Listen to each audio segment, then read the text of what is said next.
بسم اللہ الرحمن الرحیم الحمد للہ رب العالمین الصلاة والسلام علی سید الانبیاء والمرسلین قال اللہ تعالی وتبارک فی القرآن المجید والفرقان الحمید بسم اللہ الرحمن الرحیم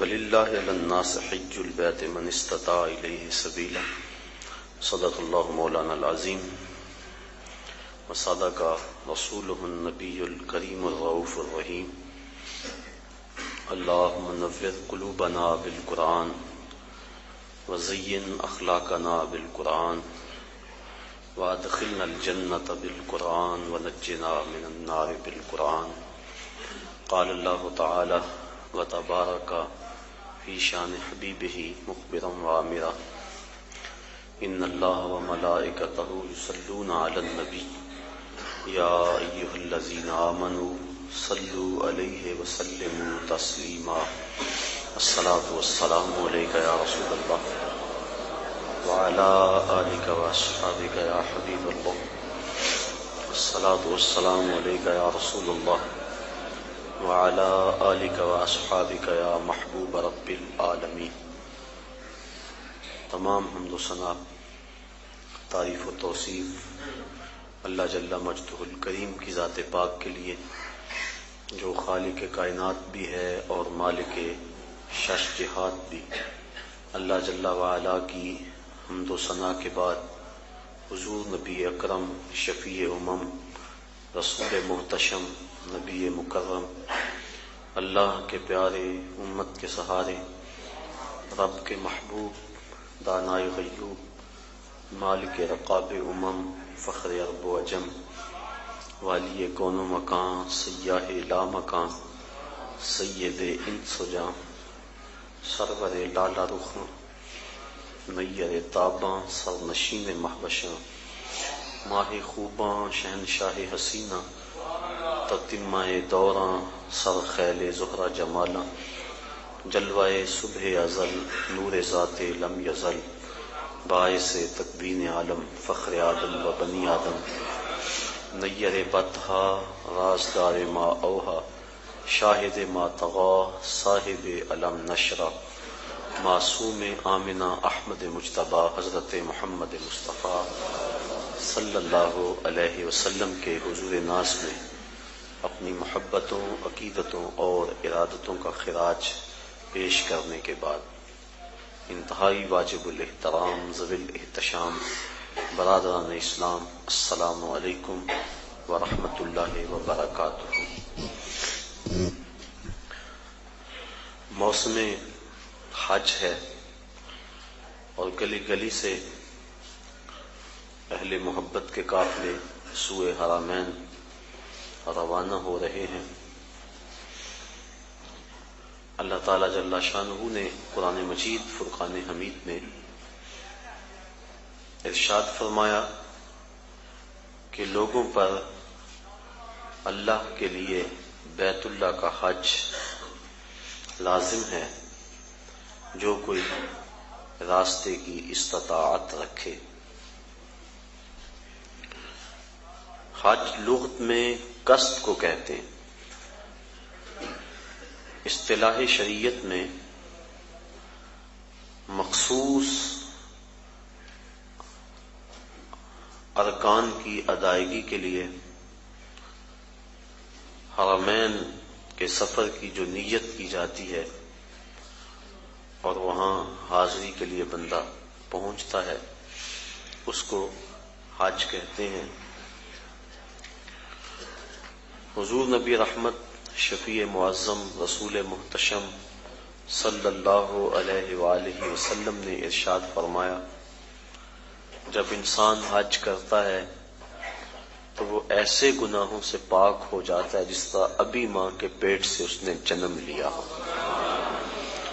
ماں قبل کے تمام گناہوں کا حج کفارہ ہے، اور اگر کوئی استطاعت رکھنے کے باوجود حج نہیں کرتا تو حدیث میں سخت وعیدیں موجود ہیں۔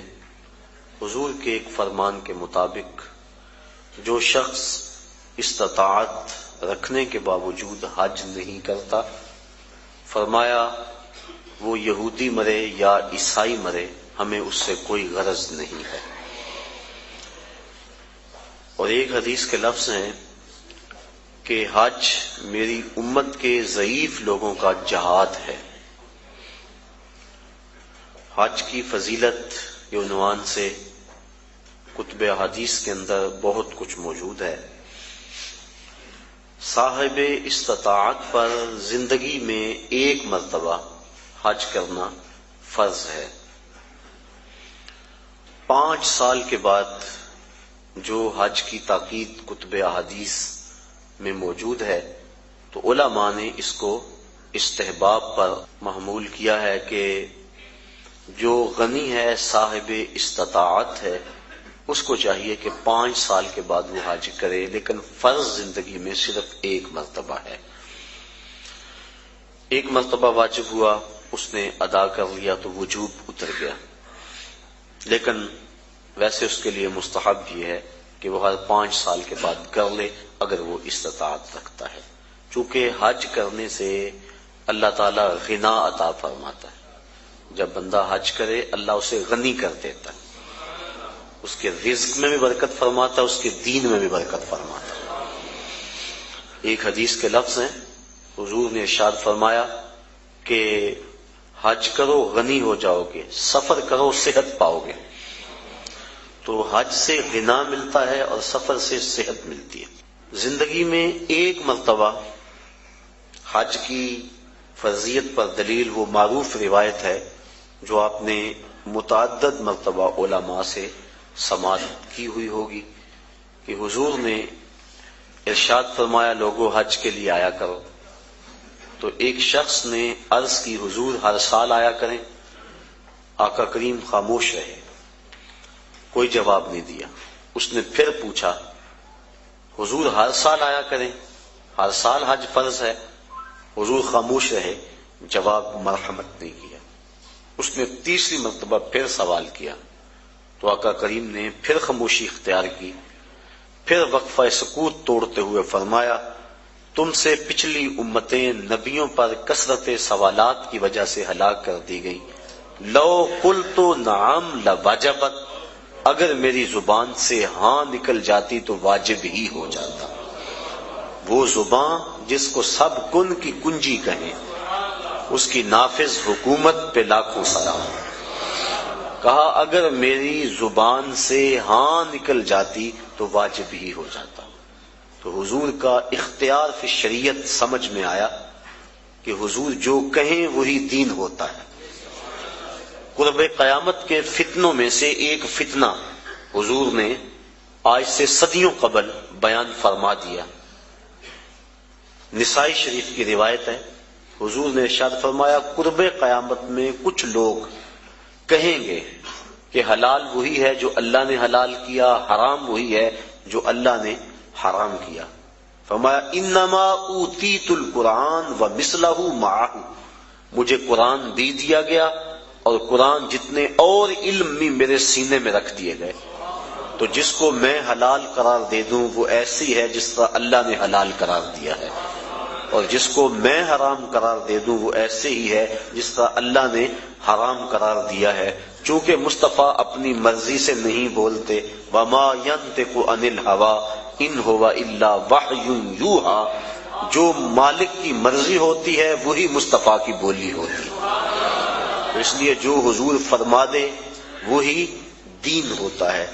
تو اس نے عرض کی حضور کیا ہر سال حج فرض ہے؟ تو آقا کریم فرمایا تم سے پہلی امتیں نبیوں پر کثرت سوالات کی وجہ سے ہلاک کر دی گئیں، لو قلت نعم لواجبت، اگر میری زبان سے ہاں نکل جاتی تو واجب ہی ہو جاتا۔ تو زندگی میں ایک مرتبہ حج فرض ہے۔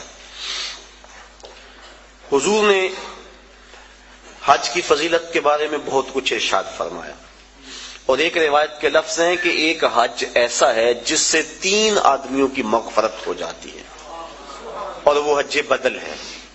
کوئی اپنے والدین کی طرف سے، اپنے کسی عزیز کی طرف سے کسی کو حج کروائے، تو ایک جس نے حج کیا اس کی بخشش ہو گئی، ایک جس نے حج کروایا اس کی بخشش ہو گئی، ایک جس کی طرف سے حج کیا گیا اس کی بخشش ہو گئی۔ تو یہ حج ایسا ہے، ایک حج سے 3 آدمیوں کی مغفرت فرما دی جاتی ہے۔ حج کا مقصد کیا ہے، حج کیوں کیا جاتا ہے، اس پر کچھ باتیں میں آج کی اس نشست میں آپ کے گوش گزار کرنا چاہوں گا۔ حج کا بنیادی مقصد اور ہر نیک عمل کا بنیادی مقصد رضائے الہی کا حصول ہے۔ انسان جو بھی نیک عمل کرتا ہے، ہر نیک عمل کا مقصد اللہ کی رضا کو حاصل کرنا ہے۔ قرآن مجید میں ارشاد فرمایا گیا کہ تمہاری قربانی کا گوشت اور خون اللہ کو نہیں پہنچتا، بلکہ تمہارے دل کا وہ تقوی اللہ کو پہنچتا ہے جس کے لیے تم نے قربانی کی ہے۔ گوشت خود کھا لیتے ہو، خون گلیوں میں بہہ جاتا ہے، کھالیں مدارس میں چلی جاتی ہیں، مختلف تنظیمات لے جاتی ہیں، تو اللہ کو کیا پہنچا؟ تو کہا تمہارے دل کا وہ تقوی ہے جو خلوص و للہیت ہے، اللہ کی رضا جوئی کا جو جذبہ ہے وہ جذبہ اللہ کو پہنچتا ہے۔ تو ہر نیک عمل کی بنیاد اللہ کی رضا ہے، اور اگر اللہ کی رضا کے لیے کوئی عمل نہ کیا گیا تو وہ عمل نہیں ہے، نیک عمل نہیں ہے۔ اور صرف ریاکاری کو شرک اصغر کہا گیا ہے، ورنہ انسان جو نیکیاں کرتا ہے، اچھے کام کرتا ہے، کسی کو شرک نہیں کہا گیا، ریاکاری کو شرک اصغر کہا گیا ہے۔ جب اللہ کے علاوہ بندہ کسی اور کے لیے نیک عمل کرتا ہے تو وہ نیک عمل نہیں ہوتے، اس کو شرک اصغر کہا گیا۔ اور قیامت کے دن اللہ تعالیٰ جل شانہ ارشاد فرمائے گا کہ جن کے لیے تم نے یہ عمل کیے تھے ان سے اس کا اجر لے لو، میرے لیے تو تم نے کیے نہیں تھے، جن کے لیے کیے تھے ان سے ان کا اجر لو۔ تو اب کوئی وہاں اجر دینے کی صلاحیت بلا کیسے رکھتا ہوگا؟ تو جب بھی انسان نیک عمل کرے تو بنیادی فلسفہ یہ ہونا چاہیے کہ میں اللہ کی رضا کے لیے کر رہا ہوں۔ اور انما الاعمال بالنیات، یہاں بھی یہی مراد ہے کہ اعمال کا دار و مدار حسن نیت پر ہے، خلوص پر ہے۔ تو حج کا بھی باقی اعمال کی طرح پہلا بنیادی مقصد اللہ کی رضا کو حاصل کرنا ہے۔ حج کا دوسرا مقصد، حج مسلمانوں کا عالمی اجتماع ہے۔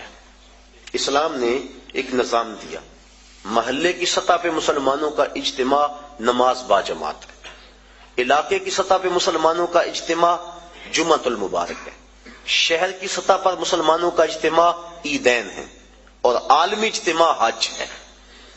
یہ ترتیب ہے اسلامی نظم کی اور اسلامی اجتماعیت کی۔ حج مسلمانوں کا عالمی اجتماع ہے، اور عرفات کی حاضری حج کے بنیادی اراکین میں سے ایک رکن ہے کہ چاہے چند لمحوں کے لیے عرفات میں آپ جائیں تو پھر حج ہوگا، اگر عرفات کی حاضری نہ ہو سکی تو حج ادا نہیں ہوگا۔ تو عرفات کے اندر یوم حج کو خطبہ دیا جاتا ہے جس کا سننا مسنون ہے۔ تو خطبہ حج کے اندر مسلمانوں کے عالمی اجتماع کو امام حج، امیر حج کا منصب ہے کہ جو مسائل درپیش ہیں ان مسائل کی روشنی کے اندر ان کی رہنمائی کریں۔ حضور نبی رحمت صلی اللہ علیہ وآلہ وسلم کا خطبہ حج ہمارے سامنے ہے۔ اس وقت جو حالت ہے مسلمانوں کی وہ کسی سے مخفی نہیں، اور حج کے موقع پہ چاہیے تو یہ کہ امیر حج پورا سال محنت کرے، اپنی ٹیمیں مختلف علاقوں میں بھیج کر تجزیہ کرے کہ مسلمان اس وقت پوری دنیا سے پیچھے کیوں رہ گئے ہیں، اور جو سازشیں کرنے والے اہل اسلام کو ہر وقت ظلم و جبر کی چکی میں پیس رہے ہیں تو ان سے چھٹکارا کیوں کر ممکن ہے۔ تو وہ پوری دنیا کے آئے ہوئے نمائندوں کو پورے سال کا لائحہ عمل دے کہ تم نے اپنے اپنے علاقوں میں جا کے یہ کرنا ہے اور اس پیغام کو آگے لوگوں تک پہنچانا ہے۔ پھر پورا سال اس کی نگرانی ہوتی رہے، اور سال کے بعد تجزیہ کیا جائے کہ کمی بیشی کیا ہے، کتنے فوائد ہوئے، اور کہاں تک ہم نے اپنا ہدف حاصل کیا، اور ترمیم و تنسیق کے ساتھ نیا منصوبہ، نیا لائحہ عمل لوگوں کے سامنے رکھا جائے اور دنیا کے کونے کونے سے آئے لوگ حرم کے اس تحفے کو اپنے ساتھ لے جائیں اور پوری دنیا پر پھیلا دیں۔ جب سے برٹش گورنمنٹ کی نوآبادیاتی وزارت کے جاسوسوں نے سلطنت عثمانیہ کو توڑا اور اسلام کی اجتماعیت پر چرکا لگایا تو اسلام کا یہ جو نظام ہے یہ کافی حد تک کمزور پڑ گیا۔ علامہ اقبال پھوٹ پھوٹ کے روئے تھے، دیکھ مسجد میں شکست رشتہ تسبیح شیخ اور بت کدے میں برہمن کی پختہ زناری بھی دیکھ، چاک کر دی ترک نادان خلافت کی قبا، سادگی مسلم کی دیکھ اوروں کی عیاری بھی دیکھ۔ یہ ایک الگ دکھڑا ہے، الگ کہانی ہے کہ مسٹر ہیمفر کس طرح یہاں داخل ہوا اور کس طرح سلطنت عثمانیہ کو توڑنے کے لیے اس نے کن کن لوگوں کو خریدا، کیا کیا ہوا اور پیچھے کون کون سے جبہ و دستار والے لوگ تھے، اور پھر خلافت کی رہی صحیح جو ساکھ موجود تھی وہ ساکھ بھی ختم کر دی گئی۔ ورنہ یہ حال اس وقت جو امہ کا ہو رہا ہے، اگر سلطنت عثمانیہ موجود ہوتی تو جو بھی حالت تھی کم از کم یہ حالت اس وقت امہ کی نہ ہوتی۔ تو یہ باقاعدہ منصوبہ بندی کے ساتھ ایسا کیا گیا اور اس وقت ہم پوری دنیا میں 56 ملکوں میں اور مختلف گروہوں، زبانوں، نسلوں، فرقوں میں بٹے ہوئے ہیں اور ہماری طاقت یکجا نہیں ہو پا رہی، اور اتنی کثرت کے باوجود ہمیں ویٹو کا حق بھی حاصل نہیں، اور دنیا میں جس کار مذلت میں ہم گرے ہیں العیاذ باللہ اسی کشتی کو ہے خوف تلاطم صد ہے منہ موڑ دیے تھے جس نے بڑھتے ہوئے طوفانوں کے۔ ہم تو 313 ہو کے جبر کی آنکھوں میں آنکھیں ڈال کے بات کرتے تھے، اور آپ 1 ارب سے متجاوز، لیکن ہماری جو حالت ہے وہ کسی سے بھی مخفی نہیں۔ کابل میں، کندھار میں، تکریت میں، موصل میں، بغداد میں، القدس میں، کشمیر میں، آذربائیجان میں، بوسینیا میں، کسووا میں، جہاں بھی دیکھے مسلمانوں کا ہی خون بکھرا ہوا ہے، اور گوانٹا ناموبے کی جیلوں کے اندر اس سردی کے اندر ان مظلوموں کے ساتھ جو ظلم ہو رہا ہے وہ ناقابل بیان ہے کہ لہجہ پھٹتا ہے، دل زخمی ہوتا ہے۔ حج کا اجتماع مسلمانوں کا عالمی اجتماع ہے، اور اجتماع کے موقع پہ پوری دنیا کے مسلمانوں کو وہ چیز دینی چاہیے تھی جس سے وہ دوبارہ عروج کی طرف سفر کرنا شروع کر دیں۔ اقبال علیہ رحمہ نے ایک بڑی خوبصورت بات کہی، وہ کہتے ہیں اقبال کوئی پوچھے یہ زائرین حرم سے، اقبال کوئی پوچھے یہ زائرین حرم سے، کیا حرم کا تحفہ زمزم کے سوا کچھ اور نہیں؟ کہ جو بھی جاتا ہے آب زمزم لا کے ہمیں پلاتا ہے۔ اقبال کہتے ہیں وہاں سے جو نور لے کر آئے ہو، جو پیغام لے کر آئے ہو، وہ پیغام بھی تو ہمیں دو نا۔ کھجوریں اور آب زمزم ہمیں پلا دیتے ہو، حرم کا اور بھی تحفہ ہے جو لینے کے لیے تم وہاں گئے تھے۔ تو یہ بنیادی ایک مقصد ہے کہ مسلمانوں کا عالمی اجتماع ہے، اور عالمی لیول کے جو مسلمانوں کے مسائل ہیں، میں یہاں گفتگو کروں یا میں عملی طور پہ کوشش کروں اس سے کچھ بہتری تو آ سکتی ہے، لیکن عالمی مسائل کا حل وہاں سے ہے، اور اگر عرب اس کے لیے اپنے آپ کو تیار کریں اور جرأت اور پابندی کا مظاہرہ کریں اور دن رات ایک کر دیں اور منصوبہ بندی کریں اور حج کے موقع پہ اس پیغام کو لوگوں تک پہنچائیں تو مسلم امہ پھر متحد ہو سکتی ہے، اور وہ خواب جو کہ اسلام کی نشت ثانیہ کا خواب ہے وہ شرمندہ تعبیر ہو سکتا ہے۔ تو یہ حج کا دوسرا بنیادی مقصد تھا کہ مسلمانوں کو عالمی اجتماع دیا گیا ہے۔ اجتماع کرنے کے لیے کئی کچھ کیا جاتا ہے، لیکن اس اجتماع کے لیے اللہ نے لوگوں کے دل میں کشش پیدا فرما دی۔ جب کوہ ابو قبیس پہ چڑھ کے جناب ابراہیم کو آواز دینے کے لیے کہا گیا تو عرض کی مالک میری نحیف و نزار آواز کہاں پہنچے گی؟ کہا ہے ابراہیم علیہ السلام آواز دینا تیرا کام، اس کو لوگوں تک پہنچا دینا یہ ہمارا کام ہے۔ اور پھر ماں کے شکم میں اور باپ کی سلب کے اندر تک اس آواز کو پہنچا دیا گیا، اور جس نے اس آواز کو سنا آج لبیک لبیک کہتا ہوا شوق و مستی میں دوڑتا ہوا حرم کی طرف بڑھتا چلا جا رہا ہے۔ تو یہ مسلمانوں کا عالمی اجتماع ہے، اس کے جو فوائد تھے عالمی اجتماع کے کاش کہ وہ حاصل کیے جاتے۔ تیسرا مقصد حج کا مساوات کا عملی اظہار۔ اسلام کی بنیادی تعلیمات میں سے ایک تعلیم مساوات ہے کہ سب لوگ برابر ہیں، رنگ و نسل کی بنیاد پر، دولت افراد کی کثرت کی بنیاد پر کسی کو کسی پہ فضیلت نہیں دی جا سکتی۔ ان اکرمکم عند اللہ اتقاکم، جو زیادہ تقوی کا نور اپنے سینے میں رکھتا ہے وہ زیادہ عزت والا ہے۔ یہ اسلام کا وہ بنیادی درس اور سبق ہے کہ جس سے شکستہ دل لوگ، درماندہ لوگ، غریب طبقہ، غلام لوگ اسلام کی طرف ان کا میلان ہوا اور کھچے چلے آئے، ان کو ان کے حقوق اسلام نے دیے۔ آج حقوق نسواں کے حوالے سے بات چل رہی ہے۔ میں نے پچھلے دنوں کے اندر ہمدرد حال کے اندر ایک فورم پہ کہا تھا کہ دنیا کے بڑے بڑے دانشور اور دنیا کے بڑے بڑے مذاہب اور مغرب جو آج عورتوں کو حقوق دینے کی بات کرتا ہے، اگر تاریخ میں ہم تاریخ کے جھونکوں سے جھانک کے دیکھیں تو یہ تو عورت کو انسان ماننے کے لیے تیار نہیں تھے۔ افلاطون کا فلسفہ پڑھیں، وہ کہتا ہے یہ از قبیل جن سے انسان ہی نہیں، انسان کی ضرورت خدمت اور کفالت کے لیے پیدا کی گئی ہے، ہم شکل بھی انسان کی ہے، انسان نہیں ہے۔ اور کسی نے کہا کہ یہ بدی کا سر چشمہ ہے، کسی نے اس کو اللہ کے قرب کے راستے کی سب سے بڑی رکاوٹ گردانا، اور کسی مذہب نے اس کے قتل کو جائز قرار دیا۔ یونانیوں کا فلسفہ پڑھ لیں۔ عیسائی دنیا آج جو دعوے کرتی ہے عورتوں کو حقوق دینے کی، 90,000 عورتوں کو عیسائی دنیا نے زندہ جلایا ہے۔ ان کی تاریخ بڑی شرمناک ہے۔ تو کس نے حقوق دیے عورت کو؟ کون عورت کے حقوق کا محافظ ہے؟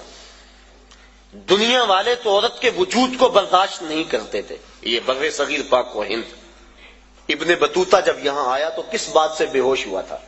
اس نے ایک منظر دیکھا کہ ایک شخص فوت ہو گیا، اس کی بیوی کو ابھارا گیا کہ تیرا خامد مر گیا، جیون ساتھی پتی مر گیا، اب تو نے جی کے کیا لینا ہے؟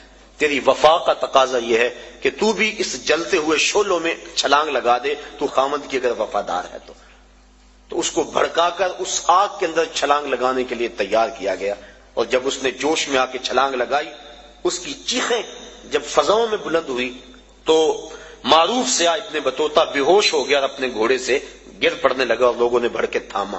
رسم ستی کے نام سے بر صغیر کے اندر عورتوں کو خامدوں کے ساتھ زندہ جلایا جاتا تھا۔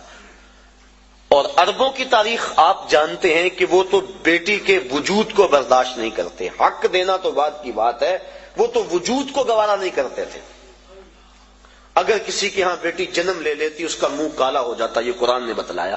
آبرو بچانے کا ایک ہی طریقہ کہ وہ بیٹی کو زندہ درگور کر دے، اگر ایسا نہیں کرتا تو معاشرے میں معزز نہیں سمجھا جاتا۔ اپنی بیٹی کے لیے آج میں اور آپ محبت بھرے جملے بولتے ہیں، بیٹی کے ہاتھ پیلے کرنے کے لیے بوڑھا باپ اپنی جھکی ہوئی کمر پہ بوریاں لاد لاد کے مزدوری کرتا ہے، اور فیکٹری کے اندر بھائی اوور ٹائم لگا رہا ہے کہ میں نے اپنی بہن کے ہاتھ پیلے کرنے۔ یہ بھائی تو قتل کرتا تھا بہن کو کہ کل کوئی میرا بہنوئی نہ ہو، یہ باپ تو زندہ درگور کرتا تھا کہ میں کسی بیٹی کا باپ نہ کہلاؤں۔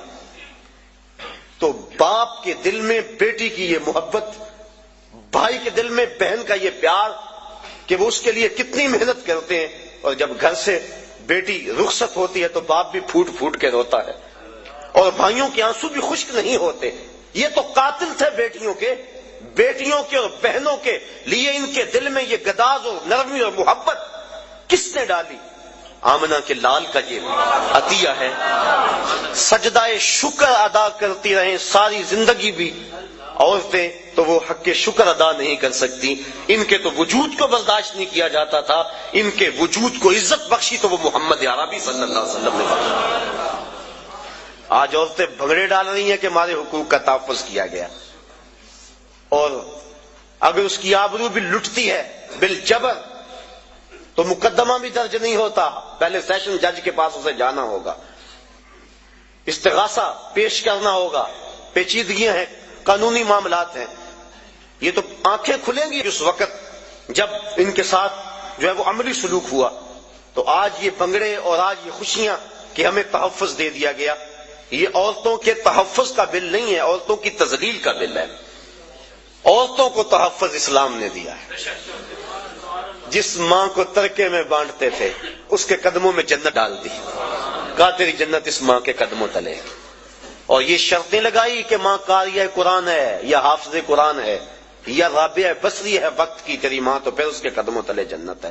اپلے تھاپتی ہوئی ماں کے قدموں تلے بھی بیٹے کی جنت رکھ دی گئی۔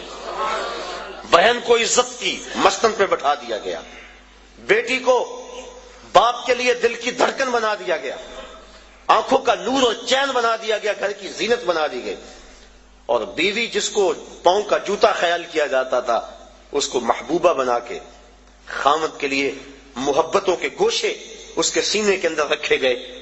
اور حضور نبی رحمت صلی اللہ علیہ وسلم نے ازواج مطہرات کے ساتھ جو حسن سلوک کی داستانیں رقم کی، لوگوں کے لیے عملی نمونہ چھوڑا۔ کسی کو حمیرہ کہہ کے پکار رہے ہیں، کسی کی فوتگی کے بعد جانور ذبح کر کے ان کی سہیلیوں کے گھر میں گوشت بھیج رہے ہیں تاکہ ان کی روح کو آسودگی ہو۔ حضرت فاطمہ تو زہرا فرماتی ہیں کہ جب میری والدہ کا وقت آخر آیا تو حضور کی خدمت میں میری ماں نے مجھے بھیجا کہ جاؤ حضور سے کہو کہ مجھے اپنی چادر رحمت دے دیں۔ میں حاضر ہوئی، عرض کی، حضور نے کہا کہ بیٹا اپنی ماں سے پوچھو نا چادر کیا کرنی ہے۔ میں پوچھنے آئی تو حضور بھی پیچھے آ گئے۔ تو حضرت خدیجہ الکبریٰ رضی اللہ تعالی عنہا آپ نے عرض کی، حضور میں اس لیے چادر مانگی ہے کہ مجھے محسوس ہو رہا ہے میرا وقت آخر آ گیا، میری آرزو یہ ہے کہ اس چادر میں مجھے کفن دیا جائے۔ اب سنیے حضور کے لفظ، عورتوں کے حقوق کی بات کرنے والے اس بلندی پہ سوچ بھی نہیں سکتے۔ جب حضور کی زوجہ محترمہ نے چادر مانگی تو آقا کریم کی آنکھوں سے آنسو چھلکنے لگے، اور پھر فرمایا، اے خدیجہ تو نے تو چادر مانگی ہے، لو اردت جلدی لا آتیتک، اگر تو میری جلد بھی مانگ لیتی میں وہ بھی پیش کر دیتا۔ یہ اسلام کے دیے ہوئے حق ہیں۔ اللہ اکبر۔ تو بات کر رہا تھا کہ اسلام نے کمزور طبقوں کو ان کے حق دیے ہیں، یہ ایک الگ مضمون ہے کہ غلاموں کو ان کے حق دیے، غریبوں کو حق دیے، یتیماں کو حق دیے، یہ الگ مضمون ہے۔ یہ چونکہ کرنٹ ایشو ہے اس وقت، اس پر میں نے تھوڑی سی بات آپ کے سامنے رکھی۔ تو اسلام نے کمزوروں کو، غریبوں کو بنیادی حق دیا کہ سب انسان برابر ہیں، تقوی کی بنیاد پہ فضیلت ہے۔ جب فاران کی چوٹیوں سے نور اسلام چمکا اور گھر گھر اس کے اجالے ہوئے تو عرب کا سب سے کالے رنگ کا شخص جس کا نام تھا اسود، وہ حضور کی خدمت میں حاضر ہوا۔ کوئی شخص اس کو رنگت کی سیاہی کی وجہ سے قریب بٹھانے کے لیے تیار نہیں تھا۔ اس نے آ کے حضور کی خدمت میں عرض کی، حضور اگر میں اسلام لے آؤں تو مجھے کیا ملے گا؟ حضور نے فرمایا، جو ابو بکر و عمر کو ملا ہے وہی تمہیں ملے گا، جو حقوق و فرائض ان کے ہیں وہی حقوق و فرائض تیرے ہوں گے، جس صف میں وہ کھڑے ہوتے ہیں اسی صف میں تو کھڑا ہوگا، اور اگر تو پہلے آ جائے اور وہ بعد میں آئے تو اگلی صف میں کھڑا ہوگا، وہ پچھلی صف میں کھڑے ہوں گے۔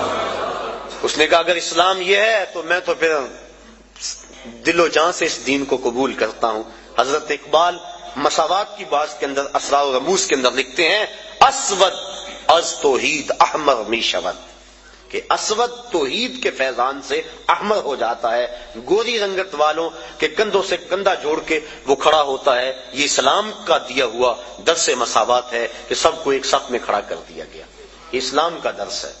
حضرت بلال حبشی رضی اللہ تعالی عنہ اور حضرت ابو ذر غفاری رضی اللہ تعالی عنہ کسی معاملے میں شکنجی ہو گئی تو غصے میں آ کر جناب ابو ذر غفاری نے کہا کہ تو کالی ماں کا بیٹا ہے۔ بس دل ٹوٹ گیا، حضور کی خدمت میں آئے اور کہا کہ حضور حالت دیکھی، حضور میں کیا ماجرا ہے؟ حضور مجھے آج تانا ملا ہے کہ تو کالی ماں کا بیٹا ہے۔ تو آقا کریم غصے میں آ گئے، تو میں جاؤ جا کے ابو ذر کو میرا پیغام دو کہ جن عورتوں کا دودھ میں نے پیا ہے ان میں سے ام ایمن ایک ایسی خاتون تھی جس کا رنگ گورا نہیں تھا، اور جا کے ابو ذر کو کہو جو تانا تجھے دیا ہے وہ اپنے نبی کو بھی آ کے دے۔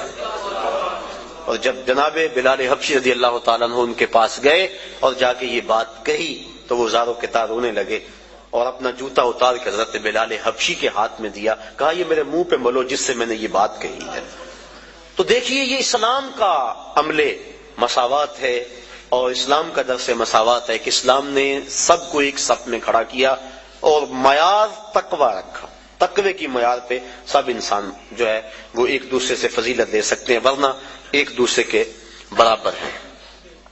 تو اس اسلام کے درس مساوات کا عملی اظہار حج کے موقع پہ ہوتا ہے۔ غریب امیر، بادشاہ اور گدھا، کالا اور گورا، اجمی اور عربی، سب ایک ہی لباس میں ہوتے ہیں، ایک ہی رکن ادا کر رہے ہوتے ہیں، اور ایک ہی تلبیہ سب کی زبان پہ ہوتا ہے۔ اور اگر کوئی شخص حج کے اس اجتماع میں جہاں درس مساوات دیا گیا وہاں سے آ کر دوبارہ اونچ نیچ اور تفریق میں مبتلا ہو تو سمجھو کہ اس نے حج کا نور حاصل نہیں کیا۔ اگر وہ یہاں پلٹ کے آ کے بھی اس تقسیم کو، جس تقسیم کی مخالفت حضور نے کی، اور خطبہ حجۃ الوداع کے موقع پہ حضور نے فرمایا کہ یہ جو کالے گورے اور عربی اجمی کی تقسیم ہے میں ان کو پاؤں تلے رونتا ہوں اور ان تفاخر کو ختم کرتا ہوں۔ ان اکرمکم عند اللہ اتقاکم۔ اب یہی درس ہمیں اپنی پوری عملی زندگی کے اندر یاد رکھنا چاہیے، مسجد میں بھی، گھر میں بھی، معاشرے میں بھی، ہر جگہ اس عمل کو یاد رکھنا چاہیے۔ ہم اگر جلسہ کروائیں، ہم اگر محافل منعقد کریں، ہم اگر عالم دین ہیں، ہم اگر شیخ طریقت ہیں، تو ہمیں اس بات کا ضرور خیال رکھنا چاہیے۔ کسی دور میں معزز وہ خیال کیا جاتا تھا جس کی اولاد زیادہ ہوتی تھی، تاریخ عرب پڑھے، اور اس وجہ سے 100 شادیاں کیا کرتے تھے وہ۔ اسلام نے 4 شادیوں کی حد بندی کر دی کیونکہ آدمی سے آگے حق نہیں ادا کر سکتا۔ اور پھر دور بدلتا گیا۔ یہ جو موجودہ دور ہے، اس دور میں عزت کا معیار کثرت دولت سمجھ لیا گیا ہے۔ ہمارے اشتہار دیکھ لیں، معززین شہر، اس کی فہرست پڑھیں، تہجد گزار نہیں ملیں گے۔ اس کی فہرست پڑھیں تو تقوی کے اعلیٰ معیار پہ جو لوگ ہیں لیکن ہیں غریب، وہ نہیں ملیں گے۔ دولت مند لوگ معززین شہر کہلاتے ہیں۔ اور بدقسمتی یہ ہے کہ ہم اپنی محافل کے اندر بھی ان کو ہی ترجیحی بنیادوں پہ آگے بٹھاتے ہیں کہ اس کے پاس دولت زیادہ ہے۔ یہ اسلام کا جو عملی درس ہے مساوات کا، یہ اس کا قتل عام اسٹیجوں پہ ہوتا ہے۔ پیر صاحب کے قریب بھی وہی ہوتا ہے جس کے پاس دولت زیادہ ہو، اور جو غریب ہوتا ہے اس کو کہا جاتا ہے پیچھے بیٹھ جا اور 1.25 لاکھ مرتبہ یا حیّ یا قیوم پڑھ۔ اس کو وظیفے پہ لگا دیا جاتا ہے اور امیر اسٹیج کی زینت ہوتا ہے۔ رسول کریم کا نام سن کے جس کی آنکھوں سے آنسو چھلکتے ہیں اور حضور کی محبت میں جو تڑپتا ہے، سحری کے وقت اٹھ کے تہجد پڑھتا ہے اور پھر اشراق پڑھ کے مزدوری پہ چلا جاتا ہے، رزق حلال کماتا ہے، نمازوں کی کوتاہی نہیں کرتا، اپنی زبان کی حفاظت کرتا ہے، نظر کی حفاظت کرتا ہے، وہ تو جوتیوں پہ بیٹھے۔ اور جو اسمبلیوں کے اندر اسلامی حدوں کا مذاق اڑائے اور جس کے بارے روز ہم نماز میں کہہ چکے ہیں، وَنَخْلَعُ وَنَتْرُكُ مَن يَفْجُرُكَ، اے اللہ جو تیرے حکموں کو توڑے گا ہم اس سے قطع تعلق کریں گے۔ اس کو ہم اسٹیج کی زینت بنائیں کہ یہ ایم پی اے صاحب ہے، یہ MNA صاحب ہے، یہ دولت مند ہے، اس کے پاس دولت کے انبار موجود ہیں۔ میں دولت سے نفی نہیں کر رہا، دولت عثمان ہو، دولت قارون نہ ہو، لیکن معیار اگر دولت ہوگا تو پھر غریبوں کا استحصال ہوگا، اور اسلام نے اس استحصالی نظام کے خلاف ہی تو جنگ کا اعلان کیا ہے۔ تو یہ مساوات کا درس حج کا درس ہے۔ اس بات کو اچھی طرح سے ذہن میں رکھا جائے اور اپنی عملی زندگی کے اندر ترجیح کس کو دی جائے؟ جو تقوی والا ہے۔ کبھی ایسا بھی ہو کہ ڈھونڈے ہمارے محلے میں سب سے زیادہ متقی کون ہے، آج مہمان خصوصی محفل نعت میں وہ ہوگا، بوڑھا ہے، کپڑے پھٹے ہیں، پیوند لگے ہوئے ہیں، جوتا ٹوٹا ہوا ہے، لیکن تہجد بھی پڑھتا ہے، اشراق بھی پڑھتا ہے، چاش بھی پڑھتا ہے، گمنام ہے، کوئی پوچھنے والا نہیں ہے، حضور کا نام سن کے آنکھیں چھلکتی ہیں۔ ذرا وہ محفل نعت میں صدارت کی کرسی پہ بیٹھا ہو، لطف نہ آ جائے؟ لیکن بدقسمتی ہے، اور میں بات کہہ دیتا ہوں، اپنے بھی خفا مجھ سے ہیں، بیگانے بھی ناخوش، کہ میں زہر حلاحل کو کبھی کہہ نہ سکا قند، بات وہی کہتا ہوں سمجھتا ہوں جسے حق، نئے ابلہ مسجد ہوں نئے تہذیب کا فرزند۔ کبھی ایسا بھی ہوتا ہے کہ آج جو محفل نعت میں مہمان خصوصی ہے، کل وہ شراب خانے میں تھا، اور ہم اس کے لیے نہ کیا کیا زمین و آسمان کے کلابے ملا دیتے ہیں۔ خدا را یہ ظلم اللہ کے گھر میں نہ کریں، محافل نعت میں یہ ظلم نہ کریں، آستانوں پہ یہ ظلم نہ کریں، تقوی کو بنیاد بنائیں اور تقوی کو معیار ٹھہرائیں۔ تو جب تقوی کو معیار بنائیں گے تو دیکھنا کہ کس طرح تقوی میں دوڑ لگتی ہے۔ جب دین میں بھی عزت دولت سے ہے، دنیا میں بھی عزت دولت سے ہے، تو پھر کس کا جی چاہے گا کہ روکھی سوکھی کھائے اور حلال کی کمائے اور حرام کے قریب نہ جائے؟ جب پیر بھی عزت دولت کو دیتا ہے، مولوی بھی عزت دولت کو دیتا ہے، شیخ بھی دولت کو عزت دیتا ہے، معاشرہ بھی دولت کو عزت دیتا ہے، تو جہاں عزت ہو انسان وہاں لپکتا ہے۔ یہ فطرت ہے انسان کی۔ کبھی آپ نے دیکھا ہو بارش ہو نا، پاؤں پھسل جائے اور بندہ گر پڑتا ہے، تو یہ بعد میں دیکھتا ہے کہ مجھے چوٹ لگی ہے یا کہ نہیں لگی، پہلے دیکھتا ہے مجھے کسی نے دیکھا تو نہیں۔ یہ فطرت ہے انسان کی، اسے اپنی عزت اپنی جان سے زیادہ عزیز ہے، تو جہاں عزت ملتی ہے وہاں بڑھتا ہے۔ تو اگر اس کو یہ سبق دیا جائے کہ جس کے پاس دولت ہے اس کے پاس عزت ہے، تو دولت کی دوڑ لگے گی۔ اور اگر معاشرے میں علماء، مشائخ، ذمہ دار لوگ یہ شعور دیں گے کہ جس کے پاس تقوی کا نور زیادہ ہے وہ معزز ہے، تو دیکھنا مسجدوں کی رونقیں بڑھتی ہیں یا کہ نہیں بڑھتی۔ تو یہ اسلام کا عملی درس ہے حج کے موقع پہ مساوات کا۔ حج کا چوتھا مقصد، یہ جو گفتگو ہے، یہ جو مضمون ہے، یہ تفصیل طلب ہے۔ اس حوالے سے بہت سے دکھڑے ہیں میرے سینے کے اندر، اور ہمارے معاشرے کے اندر جو کچھ ہے یہ آپ بھی اس سے باخبر ہیں اور میں بھی باخبر ہوں۔ انشاءاللہ زندگی رہی تو کبھی اس پر گفتگو کریں گے، لیکن اگر اب اس پہ میں بات کی تو پھر کافی وقت جو ہے وہ گزر جائے گا۔ معاشرے کے وہ محروم طبقے اور عدم مساوات کا جو انداز ہمیں نظر آتا ہے معاشرے کے اندر، اس سے معاشرے میں جرائم پھیل رہے ہیں، اس سے معاشرے کے اندر ظلم اور جبر پھیل رہا ہے، اس سے معاشرے کے اندر بے سکونی ہے اور طمانینت کا نور کسی کے پاس نہیں ہے۔ میں نے جمعۃ الوداع کے موقع پر کہا تھا کہ ایک طرف تو حال یہ ہوتا ہے کہ امیر کا بگڑا ہوا بچہ گولڈن سیب کا ایک کونا کاٹ کے دوسرا کتے کے آگے ڈال رہا ہوتا ہے، اور دوسری طرف عید کے دن بھی بیوہ کا یتیم بچہ چھابڑی لگا کے آلو چھولے بیچ رہا ہوتا ہے۔ تو جس معاشرے میں یہ تقسیم ہو اس معاشرے میں روشنی کیسے آ سکتی ہے، اس معاشرے میں نور کیسے آ سکتا ہے؟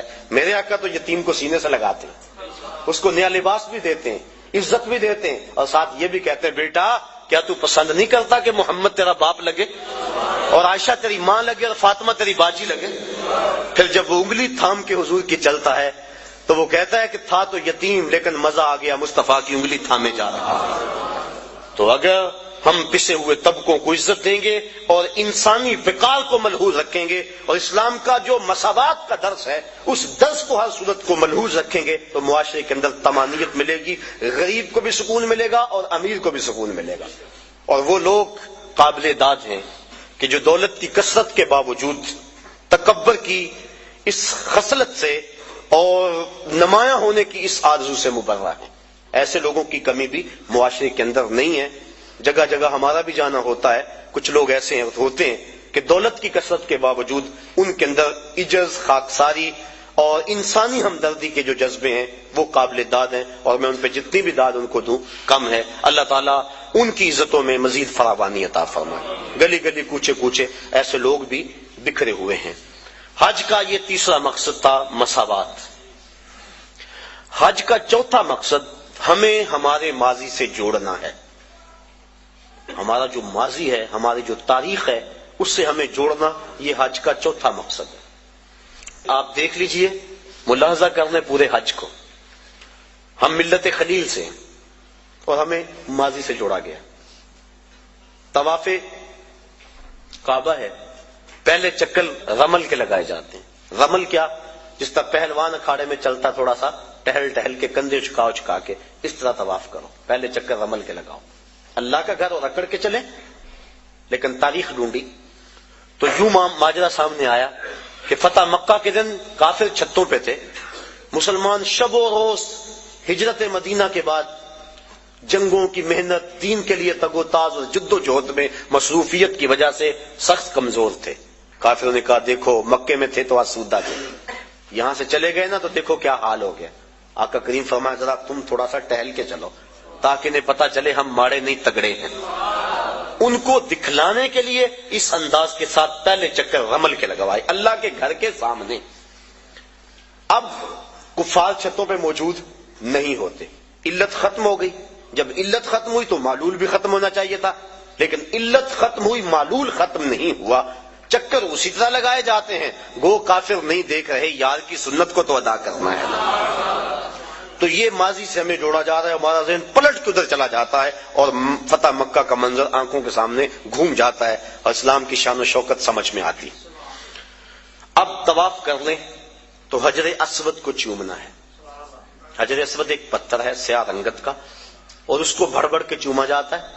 انسان اپنی اکلوتی اولاد کے لیے اتنی کشش نہیں پاتا اپنے دل میں جتنی اس پتھر کے لیے پاتا ہے۔ تو کیا کشش ہے اس پتھر میں؟ حضرت عمر فاروق طواف کرتے کرتے رک گئے اور کہا، اے حجر اسود، میں تجھے کبھی نہ چومتا اگر میرے رسول نے نہ چوما ہوتا۔ اب حجر اسود کے بعد آئیں، مقام ابراہیم پہ آ کے 2 نفل پڑھے۔ اللہ تعالیٰ نے اس کو کہا کہ اس کو مصلی بنا لو، کیوں کہ اس پتھر پہ میرے خلیل علیہ السلام کے قدم لگے۔ میرے گھر کا طواف کر لیا، لیکن اگر محبت کی ریت سمجھتے ہو اتنی دیر تک طواف نہیں مانوں گا جتنی دیر تک تمہاری پیشانی وہاں نہ آئے جہاں میرے یار کے قدم آئے۔ کہ اس کو مصلی بنا لو، قریب نماز پڑھو، سیدھ میں نماز پڑھ لو، قریب نماز پڑھ لو، اس کے آس پاس جہاں تمہیں جگہ ملتی ہے نماز پڑھ لو۔ یہاں نماز پڑھو گے اللہ تمہاری نماز قبول کرے گا، حج بھی قبول کر لے گا۔ ذرا غور کیجئے، اسلام نے تو پتھروں سے دور نہیں ہٹایا، پتھروں سے ہٹایا ہے، پتھر توڑے گئے، لیکن حجر اسود بھی پتھر، مقام ابراہیم بھی پتھر، ان پتھروں کے نیڑے کیا جا رہا ہے۔ پتھروں سے دور کیا، ان پتھروں کے قریب کیا جا رہا ہے۔ کہا یہ وہ پتھر ہیں جس پہ کسی کے قدم لگے ہیں، کسی کے لب لگے ہیں، اس لیے ان پتھروں کے قریب کیا جا رہا ہے۔ اب آگے آئیے، چاہے زمزم پہ چشمہ پھوٹ رہا ہے، پانی کھڑے ہو کے پیئیں، جو دعا مانگے پوری ہوگی، جس نیت سے پیئیں پوری ہوگی۔ دنیا کے اوپر جتنے بھی چشمے جاری ہیں، وہ کشمیر میں ہو یا دنیا کے کسی اور خطے میں، وہ چشموں کو جاری کرنے والا کون ہے؟ اور چاہے زمزم کو جاری کرنے والا کون؟ سب چشموں کا خالق اور جاری کرنے والا اللہ۔ تو اس چشمے کو بھی اللہ نے جاری کیا، باقی دنیا کے چشموں کو بھی اللہ نے ہی جاری کیا، لیکن اس چشمے کا پانی کھڑے ہو کے پیئیں، اس کا پروٹوکول ہے، اعزاز ہے۔ باقی چشمے بھی اللہ کے جاری کردہ، اس میں کیا خصوصیت ہے؟ اس لیے کہ اس چشمے نے اللہ کے نبی کے قدموں کے بوسے لیے ہیں، حضرت خلیل کے فرزند ارجمند حضرت اسماعیل کے بوسے لیے، ان کے قدموں کے بوسے لیے۔ اور جس نیت سے پیو، علماء کہتے ہیں اس نیت کو اللہ پورا فرما دیتا ہے۔ سین حرم میں بڑا ہجوم تھا، ایک بہت بڑے محدث آئے ہوئے تھے، لوگ ان کی زیارت میں بڑھتے تھے، رش بڑا تھا، جو مسافہ کرتا دھکا لگتا آگے چلا جاتا، پھر دوسرا آدمی آ جاتا۔ ایک آدمی نے دیکھا، اس کا جی چاہا کہ میں ان بزرگوں کے پاس چند لمحوں کے لیے بیٹھوں، چونکہ اللہ والوں کی صحبت بہت بڑی دولت ہے، اگر مل جائے تو غنیمت سمجھنا چاہیے۔ تو وہ چاہے زمزم پہ آئے، آب زمزم پیا، اور پھر ان بزرگوں کے پاس جا کے کہنے لگے ایک مسئلہ پوچھنے آیا ہوں۔ انہوں نے کہا پوچھو۔ کہا سنا ہے آب زمزم جس نیت سے پیو وہ نیت پوری ہو جاتی ہے، تو کیا یہ ٹھیک ہے؟ تو وہ محدث جن کے پاس ایک لمحہ بھی نہیں تھا، لوگ لائن میں آتے اور آگے جاتے، کہنے ہاں بالکل ٹھیک ہے۔ کہا پھر میں ابھی آب زمزم پی کے آیا ہوں اور اس نیت سے پی کر آیا ہوں کہ آپ سے اللہ کے رسول کی 100 حدیثیں سنوں گا، یہ ہے میری نیت، اور ابھی میں پی کے آیا ہوں۔ تو وہ فرمانے لگے بیٹھ جا، پھر باقی کام بعد میں ہوں گے، پہلے 100 حدیثیں سن لیں۔ تو آب زمزم جس نیت سے پیا جائے وہ نیت پوری ہوتی ہے۔ کیا اعزاز ہے اس میں کہ اس نے اللہ کے نبی حضرت اسماعیل علیہ السلام کے قدم چومے ہیں۔ آگے آج صفا مروہ پہ میں یہ عرض کرنا چاہ رہا ہوں، آج کا مقصد ہے ہمیں ماضی سے جوڑا جا رہا ہے۔ صفا مروہ نصف میل کی دوڑ ہے اور 7 چکر میں 3.5 میل بن جاتے ہیں۔ حاجی تھکا ہوا ہوتا ہے لیکن اس کو یہاں حکم ہے دوڑنے کا، اور وہاں عجیب مستی میں لوگ دوڑ رہے ہیں، بچے بھی، بوڑھے بھی، جوان بھی، مرد و زن، جن سے دوڑا نہیں جاتا وہ ریڑیوں کے اندر ان کو ڈالا ہوا ہے، ان کو کھینچا جا رہا ہے، وہ بھی دوڑ رہے ہیں۔ میلین اخضرین کے اندر تو جو ہے وہ عجیب سما ہوتا ہے، سروں کا سمندر نظر آتا ہے۔ دوڑنا بھی کوئی عبادت ہے، دوڑے جا رہے ہیں، مقصد کیا؟ حضرت حاجرہ تو اس لیے دوڑی تھی کہ ان کو بیٹے کے لیے پانی چاہیے تھا، حاجی کی بغل میں پانی کی بوتل ہوتی ہے، اور وہ تو اس لیے دوڑی تھی کہ بیٹے کے لیے پانی کی تلاش تھی، اور یہاں حاجی کے ساتھ بیٹا بھی دوڑ رہا ہوتا ہے، ماں بیٹا باپ بیٹا کٹھے دوڑ رہے ہیں، پانی کی بوتل بغل میں ہے لیکن دوڑ رہے ہیں۔ تو کیا یہ پانی کے لیے دوڑ رہے ہیں؟ نہیں۔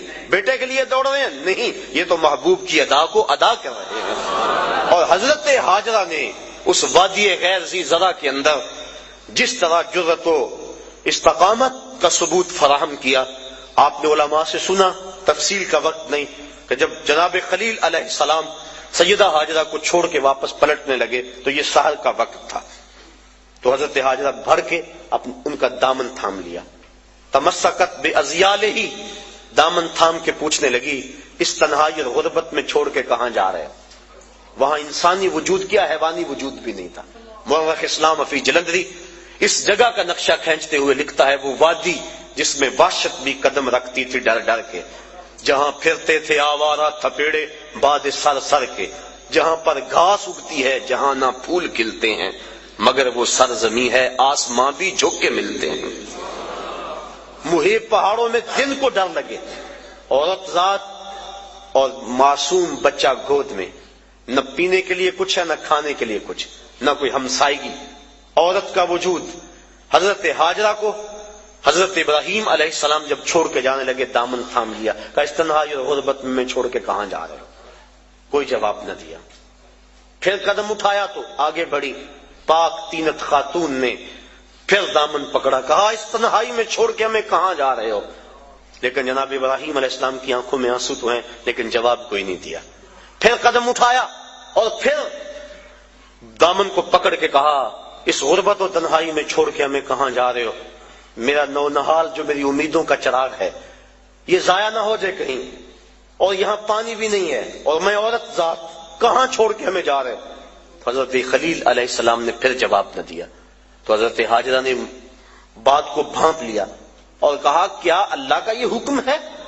قال نعم، کہا ہاں، کہا پھر آپ جائیے، آپ خیر سے جائیے، اگر اس کا یہ حکم ہے تو وہ ہمیں ضائع نہیں ہونے دے گا۔ پھر ان پتھروں میں اللہ کی بندی حضرت ہاجرہ رکی، جہاں دن کو ڈر لگتا ہے، جہاں مردوں کے کلیجے اور پتے پانی پانی ہو جائیں، وہاں وہ خاتون رکی، عورت کا وجود، معصوم بچہ گود میں، تنہائی، غربت، کھانے کے لیے کچھ نہیں، پینے کے لیے کچھ نہیں، انسانی وجود کوئی نہیں، ہمسائیگی کوئی نہیں، حشرات الارض بھی نہیں پائے جاتے، زمین پہ گھاس بھی نہیں کی ہوئی، اور رات کا لمحہ حضرت خلیل چھوڑ کے جا رہے، کہا جائیے آپ خیر سے جائیے، اگر اس کے حکم پہ چھوڑ کے جا رہے ہیں تو وہ ہمیں ضائع نہیں ہونے دے گا۔ اللہ اکبر۔ اللہ کی بندی حضرت ہاجرہ سلام اللہ علیہا نے جرأت اور عزیمت کی جو داستان رقم کی، اور پھر بیٹے کے لیے بے تابانہ دوڑ رہی ہیں، کبھی صفا پہ کبھی مروہ پہ، اللہ کے حکم کے لیے یہاں رکی، کہا میری بندی میرے حکم کے لیے تو نے حد کر دی۔ ایک عورت سے یہ تصور کہ وہ اس تنہائی اور غربت میں رہے، اور پھر اس اعتماد اور یقین سے خامد کو رخصت کرے کہ آنکھ کے گوشے کو بھیگنے بھی نہ دے، کہ یہ اللہ کا حکم ہے، تو اگر آنکھ کا گوشہ بھیگ گیا تو کہیں یہ نافرمانی نہ ہو جائے، یہ تیری استقامت، یہ تیری جرأت، تو پھر دیکھ اگر تو نے یہ 7 چکر لگائے تھے، تیری راہوں پہ نبیوں کو بھی دوڑاؤں گا، تیری راہوں پہ ولیوں کو بھی دوڑاؤں گا، قیامت تک لوگ دوڑتے رہیں گے۔ وہ اعزاز اور وہ پروٹوکول دیا، نبی بھی دوڑ رہے ہیں، ولی بھی دوڑ رہے ہیں، غوث کتب ابدال بھی دوڑ رہے ہیں، ان راہوں پہ کیا کون کون نہیں دوڑا، خود امام الانبیاء ان راہوں پہ دوڑے ہیں۔ کہا دن کو جائیں دوڑ لگی ہوئی ہے، رات کو جائیں دوڑ لگی ہوئی ہے، پچھلے پہر جائیں دوڑ لگی ہوئی ہے، سروں کا سمندر ہے، برستی بارش میں دیکھیں دوڑ لگی ہے، کڑکتی دھوپ میں دیکھیں دوڑ لگی ہے، اب تو وہاں بڑا کچھ بن گیا، جب کچھ نہیں تھا پھر بھی دوڑ لگی تھی، کبھی وہ سائی موقوف نہیں ہوئی، لوگ دوڑے جا رہے ہیں دوڑے جا رہے ہیں، چاہیے کیا؟ کچھ بھی نہیں چاہیے، پانی چاہیے نہیں، بیٹا چاہیے نہیں، دوڑ لگی ہوئی ہے۔ کہا میری بندی تو نے حد کر دی، اب قیامت تک تیرے نام کے پھریرے لہراتے رہیں۔ اللہ اکبر۔ اب یہ دیکھو یہ بھی ماضی سے میں جوڑا جا رہا ہے، اب آگے بڑھ جائیں، جب سائی مکمل کر لیں تو قصر کرائیں یا حلق کروائیں، سر مڈوا دیں۔ یہ سر کیوں مڈوایا گیا؟ اس لیے کہ بال اتر جائیں، پھر غسل ہوگا، احرام اتر جائے گا تو انسان ہلکا پھلکا ہو جائے گا، تر و تازہ ہو جائے گا، بال اتر جائیں گے۔ یہ مقصد اگر ہوتا تو جس کے بال ہوتے اس کو تو حکم دیا جاتا، لیکن حکم ہے کہ ایک شخص پیدائشی طور پہ گنجا ہے، اس کے سر پہ ایک بال بھی نہیں ہے، اب اس کو حکم ہے کہ وہ خالی استرا لے اور اپنے سر پہ پھیرے۔ امراء الموسیٰ للکوسیٰ فی الحج، وہ لے استرا اور اپنے سر کے اوپر جلد کے اوپر خالی پھیرے، کوئی اسے دیکھے یوں کرتا ہوا تو کہے گا کہ یہ اس کی عقل ٹھیک ہے، سر پہ تو بال بھی نہیں استرا پھیر رہا ہے، بال ہوں تو استرا پھیرے، تو وہ اسے کہے گا میاں بالوں کو اتارنے کے لیے استرا کوئی نہیں پھیرتا، یہ تو محبوب کی ادا کو ادا کیا جا رہا ہے۔ اللہ اکبر۔ دیکھ لیں پورا حج دیکھ لیں، غمی جمار دیکھ لیں، شیطان کو کنکر مارے جا رہے ہیں. حضرت ابراہیم حضرت اسماعیل علیہ السلام کو تو نظر آیا تھا شیطان، حاجی کو نظر آتا ہے؟ اسلام تو ایک لمحہ بھی بے مقصد گزارنے سے روکتا ہے کہ ایک کام بھی بے مقصد نہ کرو. یہاں شیطان نظر بھی نہیں آ رہا اور پھر بھی کنکر پھینکے جا رہے ہیں. حضور کا نام آتا ہے نا لبوں پہ، ہم چوم کے آنکھوں سے لگا لیتے ہیں. بس طبیعتیں معترض ہیں. ہم کہتے ہیں یار مسند فردوس دہلوی کی روایت ہے، حضرت آدم علیہ السلام جب چلتے تھے پیچھے آواز آتی تھی. پوچھا مالک یہ کیا ماجرا ہے؟ کہا تیری پشت میں نور مصطفیٰ رکھا ہے، فرشتے اس کی زیارت کے لیے تیرے پیچھے چلتے ہیں. کہا مالک وہ نور تو میں بھی دیکھنا چاہوں گا.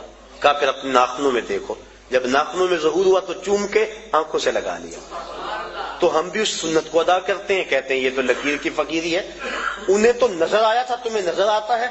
ہم کہتے ہیں مینا میں تمہیں نظر آتا ہے؟ تمہیں نظر نہیں آتا. لکیر کے فقیر وہاں بنتے ہو کہ نہیں؟ تم اس لکیر کے فقیر ہو، ہم اس لکیر کے فقیر بھی ہیں اور اس لکیر کے فقیر بھی ہیں. نظر آئے نہ آئے لیکن چوم کے آنکھوں سے لگاتے ہیں کہ یار کی سنت کو تو ادا کر رہے ہیں. تو پورا حج دیکھ لیں، ہمیں ہمارے ماضی سے جوڑا جا رہا ہے. یہ حج کا ایک جو ہے وہ بنیادی مقصد تھا. حج کے اور بھی کچھ مقاصد ہیں لیکن وقت میرے سامنے اتنا ہے کہ اس کے دامن میں اتنی گنجائش نہیں کہ میں تفصیل سے کسی اور عنوان سے گفتگو کروں. صرف 2 جملے. حج ہو گیا، واجبات بھی ادا ہو گئے، سنن بھی ادا ہو گئے اس کے، اور اس کے اراکین بھی ادا ہو گئے. اب حج مکمل ہو گیا. اب کیا کریں؟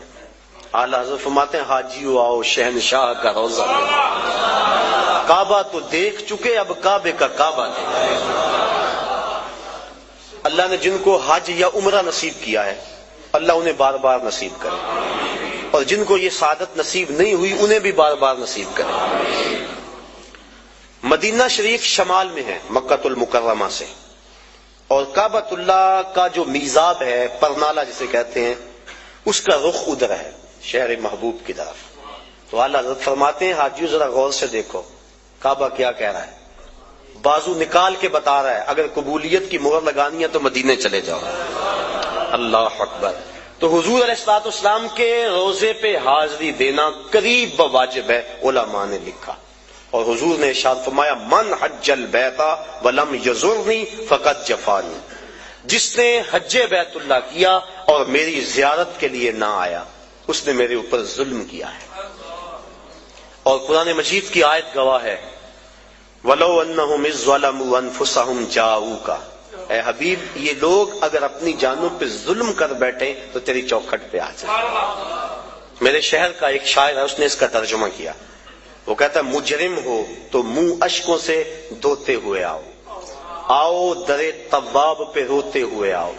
قرآن میں مذکور ہے توبہ کا طریقہ، سرکار کی دہلیز سے ہوتے ہوئے آؤ. اگر اپنی جان پہ ظلم کر بیٹھو تو محبوب کی چوکھٹ پہ آؤ، اور پھر اللہ سے معافی مانگو. معافی ہو جائے گی؟ نہیں، رسول تمہارے لیے اللہ سے استغفار طلب کریں. تو تم معافی مانگنے آئے تھے، اللہ رحمت بھی عطا کر دے گا. لَوَجَدُ اللَّهَ تَوَّابًا رَحِيمًا. تم توبہ کے لیے آئے تھے، اللہ رحمت بھی اپنے جناب سے دے گا کیونکہ محبوب کو جو ساتھ لے کر آئے. اللہ اکبر. یہ حضور کی ظاہری حیات میں بھی تھا. مسجد نبوی میں استوان ابی لبابہ اس میں گواہ ہے. حضرت ابو لبابہ نے اپنے آپ کو بندھوا دیا اور قسم کھائی جب تک حضور نہیں کھولیں گے میں اپنے آپ کو نہیں کلواؤں گا. اور پھر جب آیت نازل ہوئی تو حضور کے غلاموں نے کہا بشارت ہو تیرے گناہ معاف کر دیے گئے. رسیاں کھولنے لگے، کہا پیچھے ہٹ، جو حضور کھول لیں گے تو میں اپنے آپ کو کلواؤں. اللہ زندگی میں بھی تھا. اور اس پر علماء کا جزم ہے کہ انتقال ظاہری کے بعد بھی حضور علیہ الصلوۃ والسلام کے روزے پہ جا کے گناہوں کی بخشش کا سوال کرنا امت کو اس کا حکم ہے، اور جاؤکا کے اندر یہ بات داخل ہے. ابن کثیر مکی نے اس واقعہ کو بیان کیا ہے.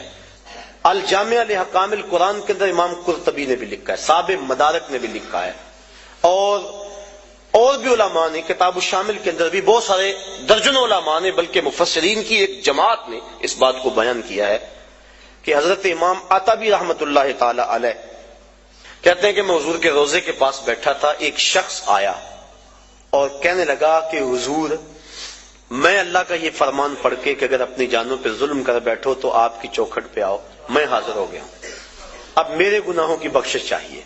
اور اس نے 2 شعر پڑھے. امام عطا بھی کہتے ہیں کہ وہ فریاد کر کے چلا گیا. وہ چلا گیا تو میری آنکھ لگ گئی، آنکھ لگی تو مقدر جاگ اٹھا، حضور کی زیارت نصیب ہوئی۔ میں بتا چکا ہوں، میرے سامعین اس بات کو جانتے ہیں کہ حضور نے فرمایا جس نے مجھے خواب میں دیکھا اس نے مجھے ہی دیکھا۔ شیطان خواب میں آ کر بھی میری مثل ہونے کا دعویٰ نہیں کر سکتا۔ دوسری بات، حضور فرمایا جس نے مجھے خواب میں دیکھا من رانی فی المنام فسیرانی فی الیقظہ، وہ ان قریب جاگتے بھی دیکھ لے گا۔ تیسری بات، جس کے خواب میں حضور آئے حضور قصد اور مرضی سے آئے۔ اور چوتھی بات کہ خواب میں اگر کسی کو حضور نے کچھ عطا کیا تو وہ محض وہم اور گمان نہیں تھا، حقیقت تھی۔ اگر وہ سیری کو چادر ملی صبح اٹھے تو کندھوں پہ موجود تھی۔ شاہ ولی اللہ محدث دہلوی فرماتے ہیں، اور یہ تمام مکاتب فکر کے نزدیک معتبر ہے، فرماتے ہیں کہ خواب میں میرے والد شاہ عبد الرحیم رحمۃ اللہ تعالی علیہ کو حضور نے اپنے 2 بال عطا کیے، جب صبح اٹھے تو سرانے پہ موجود تھے اور وہ ان کی زیارت لوگوں کو کروایا کرتے تھے۔ اور آپ فرماتے ہیں کہ جب اس صندوق کو ہم لے کے چلتے تھے جس میں وہ بال تھے تو بدری سایہ کیا کرتی تھی۔ تو حضور نے خواب میں اگر کسی کو کچھ عطا کیا تو وہ حقیقت میں عطا کیا، جو فرمایا وہ حق فرمایا۔ اور در ثمین فی مبشرات النبی الامین کے نام سے مارکیٹ کے اندر کتاب دستیاب ہے، جو شاہ ولی اللہ محدث دہلوی نے اپنے والد سے منقول روایات نقل کی ہیں جو خواب میں انہوں نے حضور سے سنی تھی اور ان کو انہوں نے حدیث قرار دیا ہے۔ اللہ اکبر۔ تو امام عطوی کہتے ہیں کہ میں سو گیا مقدر جاگا، حضور کی زیارت ہوئی اور حضور نے فرمایا قم یا عتبی والحق الاعرابی فبشرہ بالجنہ، آیا عتبی اٹھو اور جو دیہاتی یہاں بھی آیا تو اس کو ڈھونڈو، جب مل جائے تو میری طرف سے جنت کی بشارت دے دو۔ اور مدارک کے لفظ ہیں، مدارک کے لفظ کہ وہ شخص آیا اور آ کے بیٹھ ہی گیا، کہا جب تک بخشش نہیں ہوگی اٹھوں گا ہی نہیں، اور زاروں کے تار روئے جا رہے ہیں۔ تو وہاں لفظ ہیں فنودی من القبر انہ قد غفر لک، تو گنبد خضرا سے آواز آئی جا تجھے معاف کر دیا گیا۔ اس کے لیے آواز آئی، جو جتنی تڑپ سے جتنی محبت سے آئے اس کو اتنا ہی صلہ دیا جاتا ہے۔ اور 555 ہجری کا واقعہ ہے، اور اس کو تمام مکاتب فکر کے لوگ اپنی کتابوں میں درج کرتے ہیں۔ کتاب المناسک میں لکھا گیا، زکریا سہارنپوری نے کتاب الحج میں لکھا، اور بھی بہت سارے لوگوں نے لکھا۔ حضرت شیخ احمد رفاعی رحمۃ اللہ تعالی علیہ بہت بڑے بزرگ ہوئے ہیں اور حضور کی اولاد سے تھے، کثرت سے درود پڑھا کرتے تھے۔ پھر حاضری کا موقع ملا، حضور کے روضے کے سامنے جا کے کھڑے ہوئے، عرض کی حضور پہلے آپ کے بیٹے کی روح آیا کرتی تھی اور آپ کا روحانی جواب پہنچتا تھا، آج جسم آ گیا اور آج میں نے جو ہے وہ جواب بھی اس انداز کا لینا ہے۔ 70,000 آدمی مسجد نبوی میں موجود تھے۔ حضرت غوث اعظم شیخ عبد القادر جیلانی رحمۃ اللہ تعالی علیہ فرماتے ہیں اتفاق سے میں بھی وہاں موجود تھا۔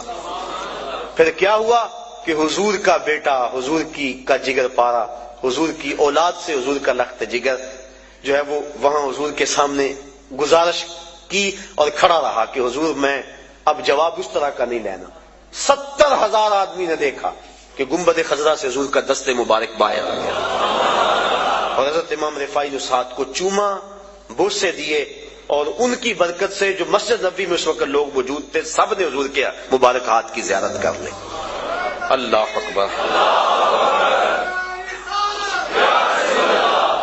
اسی لیے امام مالک امام دار الہجرہ فرماتے ہیں کہ اگر کوئی شخص حضور کے روضے کی زیارت کر کے آئے، باقی 3 ائمہ کہتے ہیں وہ کہے میں حضور کے روضے کی زیارت کر کے آیا ہوں، لیکن امام مالک کہتے ہیں کہ وہ کہے کہ میں حضور کی زیارت کر کے آیا ہوں، اس لیے کہ حضور نے فرمایا جس نے میری وفات کے بعد میری قبر کی زیارت کی گویا اس نے میری زیارت کی۔